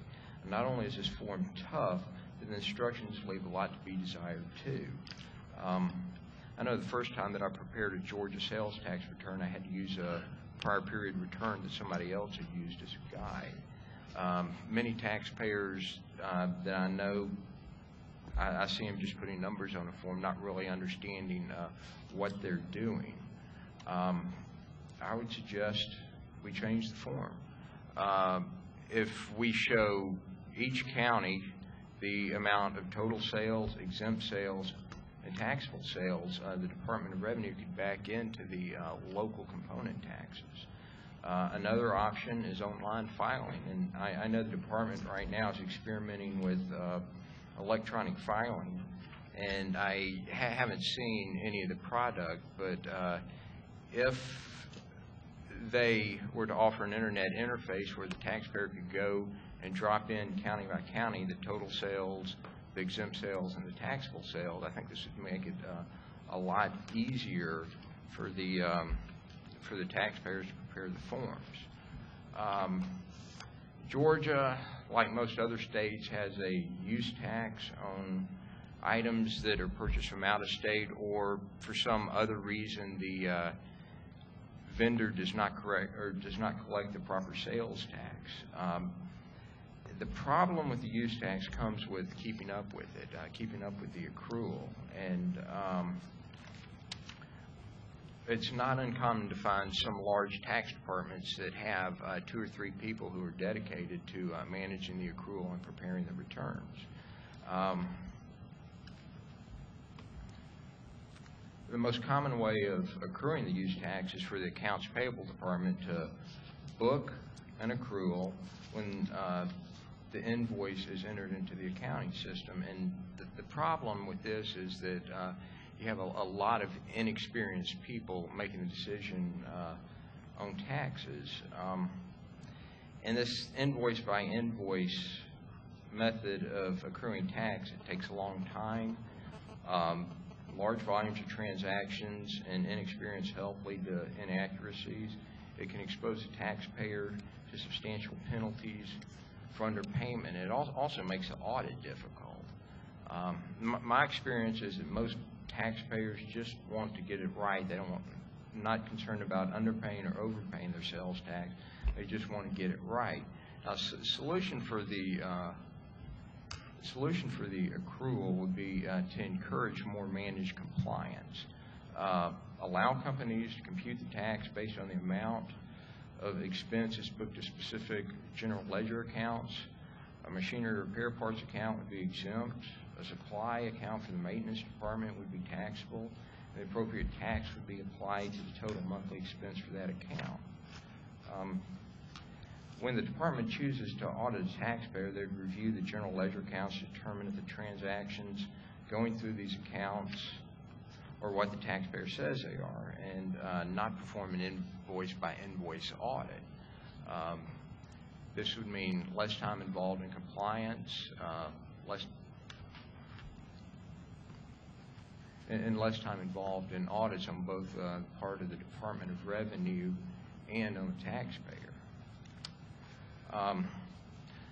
An issue with small taxpayers is actually understanding their use tax obligation. And about a year or so ago, I gave a seminar for a group of small business taxpayers. And when I explained, okay, if the vendor does not charge you tax, you're supposed to accrue it. You're supposed to pay the tax yourself. And I had a room full of people with open mouths. They'd never heard of this, and they thought it was something new. Some of them thought I was making it up. And once I was able to come around and convince them that, yes, this is a tax and you're legally obligated, many of them just said, well, you know, Joe down the street's not paying it, why should I? And it's a suggestion. What I recommend is the department put more of an effort in training sales tax. Now, I know that the department does have some sales tax seminars, and they are excellent seminars. In fact, they even publish the notices on the sales tax return, but for some reason, nobody knows about them. And a lot of people are missing the benefit of what the department is providing. What I'd recommend to the department is require. Somebody goes and registers for sales tax, within 60 or 90 days, you've got to attend a sales tax training class.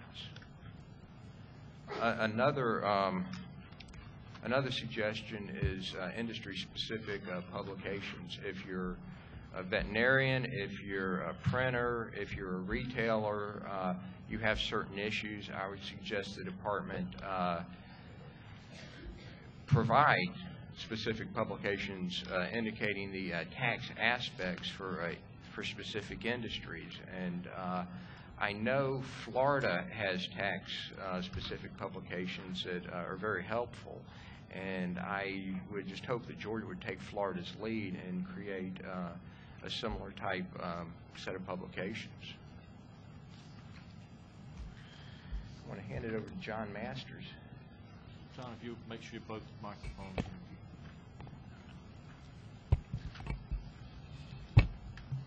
Brad and Keith have had a good bit to say, and mine will be short. In addition to what they've had to say, one observation I've made over the years, and I've heard these numbers more or less confirmed by other speakers at other locations, is that about 85% of our taxpayers can comply with the tax laws and do comply with the tax laws and really aren't any problem. There may be some mistakes here and there, but by and large any problems are processing and internal. For most of us, those are taxpayers who we prepare tax returns for and handle other matters for them as well, and by and large have no difficulty. There's 1 or 2% of the population who won't comply, refuse to comply, don't have to comply. It's voluntary, and they don't volunteer to comply. And most of us don't spend much of our time working with those taxpayers, so we aren't addressing those issues today. The other 15 or 20% where there are problems of one type or another is where I spend a good bit of my time, and that's where a lot of the problems come in with the processing and with people handling them. People have difficulty complying with the tax laws, sometimes because of things that happen in their lives, divorce, maybe it's marriage instead of divorce sometimes, illness, people have drug problems, they have accidents, they have a lot of other things. Some of the things that also happen is they are surprised. They find that an inheritance is actually taxable when they always understood they weren't taxable. And guess what? When they find that out, they've already spent all the money. Now they have a problem, or the Department of Revenue has a problem. And then there's a segment of the population who can't comply. They are not psychologically able to comply. They're not technologically able to comply. Their emotional capabilities won't allow them to comply. They just can't do it. They may be very good at some things, but not good at this. And those are the areas where we all try to fit everything into one system that everybody can do and where the system will work in every case, and that's never really going to happen. So somehow or other we have to deal with that other 15 or 20% of our population.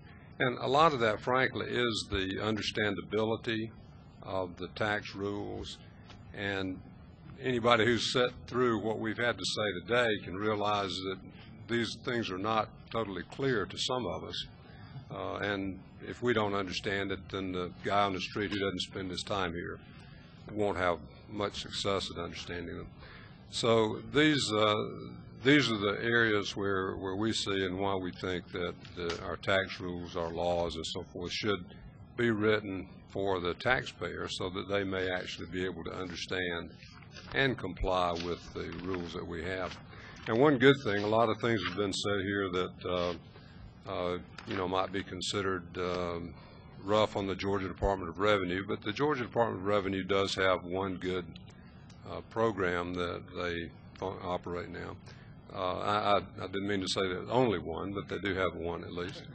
And that is their voluntary compliance program, where if somebody hasn't been complying and they want to get right and get back in the system, then they can do that, and that does work fairly well. And I guess to say one that doesn't work too well, the Offer and Compromise program, which is sort of a counterpart to the voluntary compliance program. It's on the books, but basically, as far as I can tell, doesn't work well, if at all. There are many other things we could talk about, but I'll stop here. Well, I want to thank you, gentlemen. I know that looking out in the audience, there's glazed over eyes out there. There are a few CPAs on the committee here that may have understood a lot of what's going on, but you made a great comment. And I think it goes back to our tax code in Georgia. It is very, very, very complex, and it makes the issue of complying very, very difficult. And I certainly appreciate you guys coming in and illustrating this, even though I know to a lot of folks in the audience it does glass your eyes over. But I think it illustrates a very, very good point, is that compliance is an issue that I think maybe we as a legislator have tried to address. I know the chairman and members of the committee and the Senate committee, as we've gone through looking at the omnibus bill, trying to do things such as make our state code more compatible with our federal code, less deductions, less additions. I know that from the Georgia Society of CPAs to the participation of the Department of Revenue are working closely together to see what we can change and how we can operate more effectively together to make these issues less taxing, less burdensome on the taxpayer. So there are a lot of different avenues, and I think we've got to look at this very, very complex and very large situation. Y'all just brought a whole host of issues together that I don't know. It may take a long time to digest. Mr. Chairman, I know there were some comments and some. I've got 2 or 3 questions, but first of all, I want to say thank you for that scintillating presentation. Knight, Representative Knight. Yep, the chairman. I've seen in the federal code, in the old days when I used to do accounting, they had this thing called Package X. I understand from David now, you guys, it's all electronic, all your supports, but there were always estimates on every tax form about how much time it ought to take the taxpayer to fill out that estimate. As the society, not as individual practitioners, obviously, I know there's no way to compensate for that, but as a society, has there been any similar estimates done for Georgia level, county level, city level tax compliance preparation that would not otherwise be necessary from a managerial standpoint? It purely deals with just the payment of the tax. Are you aware of it? Excellent question. I'm not aware of a study like that. I can tell you I totally disagree with the estimates on the federal forms. I think they're way, way under. And I really believe the estimates on the form doesn't account for information gathering, which obviously should be perhaps the largest part of it. Regretfully, understanding the law is the largest part of it. And I can just from the back of the hand tell you, Mr. Chairman, that from a business perspective, if you have a business that's multi-state, that's doing national activities, that the state compliance effort is as large as the federal compliance effort. and it's very profitable for CPA firms, but it's very complex and very costly. I would be interested again from the society, if there are suggestions of a specific nature regarding the overall burden of compliance, whether it be at the individual taxpayer level, business level, or corporate level, or whatever. Suggestions from the society, maybe through David or Thunder or others, or Senator Seabaugh, other CPAs that are in the legislature, that we could look at every year to see if there's anything we could do from a legislative promulgation standpoint that would make that easier, that burden less expensive, both time-wise and money-wise, on our taxpayers, and easier for them to pay the taxes. You mentioned the templates. One of your suggestions, and I thought it was a very good one, is there be a third-party, I guess, arm's length evaluator of the templates. Would the society be willing to evaluate the templates that are in existence now to sort of catch up, so that if we did inaugurate a program where there would be a third-party review process in that regard, both instructions as well as the template, to where you would be up to date on every form? Is that a mission or an undertaking that you think the society might be willing to fund the time and effort to do? Yes, sir, Mr. Chairman, wholeheartedly. We'd be honored to do that and pleased to do it, and would. And we know there's a lot of different types of taxes. We would find the right participant to evaluate the ease with which the notice is, explains itself, and the response, the options for a response. We'd be happy to do that. I'll hold you to that. And one last comment. I don't mean to beat up on our DOR, because they have an awesome responsibility, and obviously we can pick on them all day long, but they do have an awesome responsibility. But there is an issue that comes up from time to time that's very troublesome to me, and I'd be interested in your comments on this. When tax notices are sent out erroneously, or we discover after the fact that they're erroneous, they're wrong in any way, or they somehow avoided the filter system that's set up to catch them, there's a substantial cost incurred by the taxpayer, usually with fellows like y'all, to first of all determine this is wrong all along, and then get the ship back on top of the water rather than sitting. Who pays that cost now? And if I think your answer is going to be the taxpayer, why is that fair? When we get penalized as a taxpayer when we goof up on a tax return, why shouldn't the tax collector be equally penalized when they goof up on notices? What are your thoughts on that issue? Let me answer it in part, and I'll let you answer it as well. You may have a different answer. Who pays for it? We all pay for it. The tax return preparer usually eats that time because, it can be negotiated who pays for it. But oftentimes, these nuisance notices that are erroneous or whatever, we usually run interference for our clients, and our clients look to us as being like an insurance policy, if you will, toward getting it right, and we will run that interference. Now, maybe that's just my firm's answer, may not be the right answer, but either we pay for it or the taxpayer pays for it, and you're right, it's not fair. I don't know how you necessarily quantify that, but I like where you're going with your question. I'd like to turn it over to Mr. Masters. I appreciate you raising that question, because it's one of the questions that really bothers me, because we pay for it and the taxpayer pays for it, like Brad said. And the thing that is annoying about it is that the taxpayer never gets, I'm sorry we made a mistake, I'm sorry we goofed, here's your penalty and your interest on the money and a refund for the expense that you went to because of our error. We've heard on one occasion that someone was fired because they made a mistake that generated a lot of notices. And I mean, that's okay if that solves the internal problem, but it doesn't do anything about the perception from the taxpayer's perspective. And the attitude, of course, that I think we'd like to see is that, well, we all have to pay taxes and we all make mistakes, and that's okay. But we shouldn't have a system where we get beat on when we don't do what we're supposed to, but we don't even get an "I'm sorry, we made a mistake" when the shoe's on the other foot. If that's where you're going with your question, well, I think there's a lot of feelings like that in the public.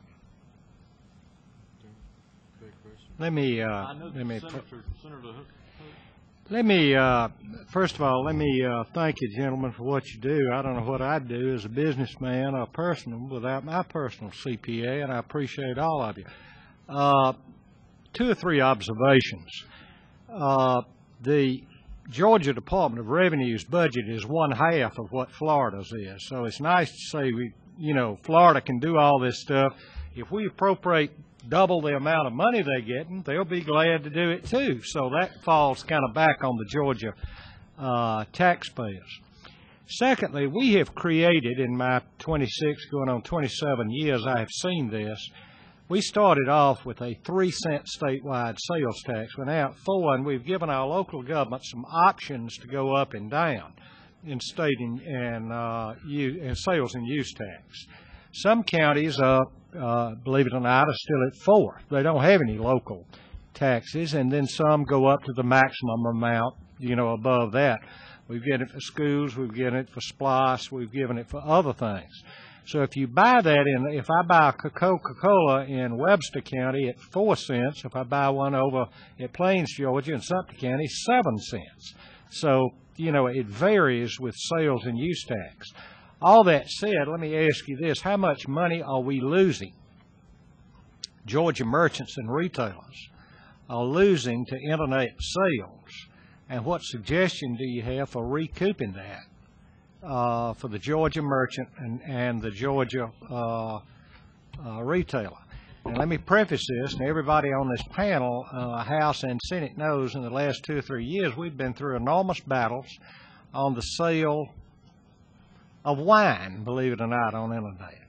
I mean, is it right for our local liquor store here in our country club or whatever here in Griffin to pay it, and we order it from California, or not? And we've had a battle and we've had a thing on it.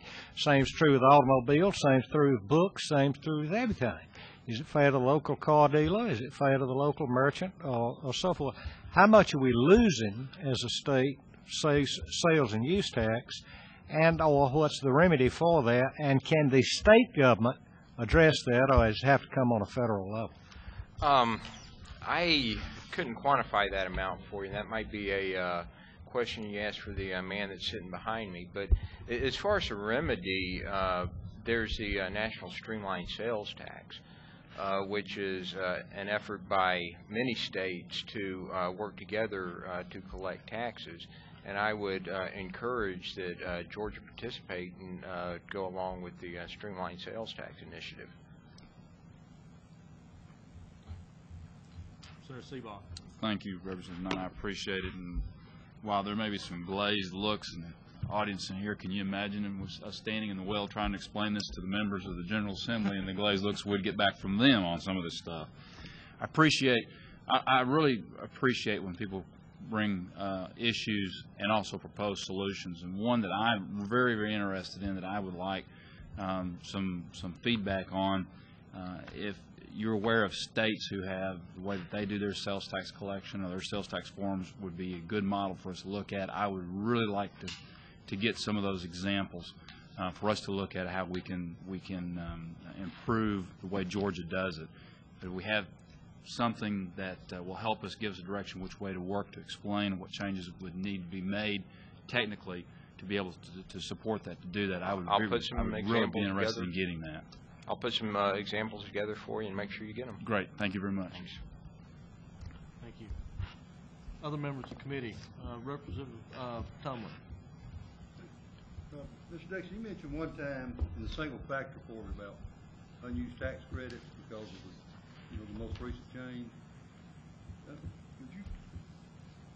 Would you maybe, you talked about selling these tax credits, could it possibly, instead of being on Form 600, you could take it to payroll tax, or do you think it'd be equitable to change it to other monies, a credit in other areas of tax revenue or tax payments? we had a bill similar to that this year where Delta couldn't use all their credits, and they wanted to transfer. A bill was proposed to take it to payroll tax. Well, that proposal is out. I mean, it is law in some states, and I can't tell you which. I can't give you an example. I'd be happy to do that as asked about the sales tax comparison, what other states are doing. I know there are other southeastern states doing that, and there's so many credits. I mean, you got the low-income housing credit, which obviously is part of the program you were mentioning,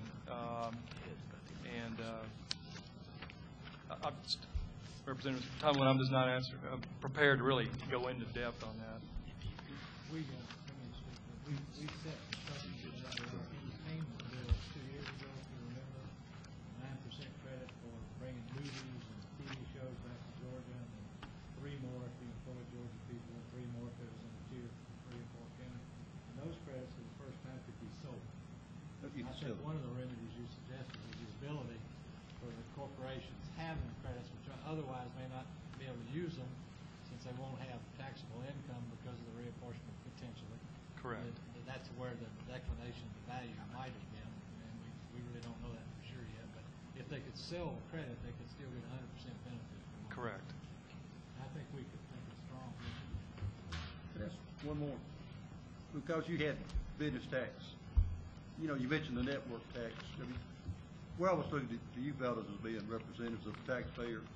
If you have 2 entities that are exactly the same, a C Corp or an S Corp and an LLC, and the C Corp and S Corp pays a net worth tax, but an LLC doesn't, do you get comments from people about the fairness of that? We do. I mean, there's a limit on the net worth tax, $5,000. So your larger companies don't really care that much, but people do ask, why is there a difference, and there just is. And I think the preponderance of new organizations now are limited liability companies, not because they don't pay net worth tax. It's just probably an easier way to do business. Representative Martin. First of all, I want to thank you for the comments on the federal tax thing. For all these years, I've been one thing. It says the average person takes 2 hours to do this form. I thought I was above average for a number of reasons. Well, it took me longer. I was above, Mr. Chairman. So I'm glad to know that I've been more in the mainstream than I thought. I wanted to go back and just something you said earlier in your presentation, and we don't mean to beat up on the department, certainly, but because they just implement the laws the legislature passes. But it speaks loud to me when you have somebody that finds it more economical to pay interest and penalties and go through an audit process than to comply. And I guess it's not really a question other than there's probably other instances out there that our code's clausing that. And that's one of the most important things you brought to me today, to look for those things, because that's going to make our Department of Revenue more efficient, where they can go do things that would be more productive for them. And it's certainly going to make the taxpayers in Georgia, I think, feel better about everything if we can identify more of those opportunities. Because if the cost of compliance is higher than the interest and penalties and so forth, there seems to be some things we can work out. I appreciate you bringing that to us. Thank you, Representative Martin. My pleasure. Are there any other questions from the committee and legislators? Well, we certainly appreciate your report. I know it brings a lot of questions and a lot of issues to light, and thank you. We look forward to working with the society and as maybe we tackle some of these issues going forward. Thank you. Thank you.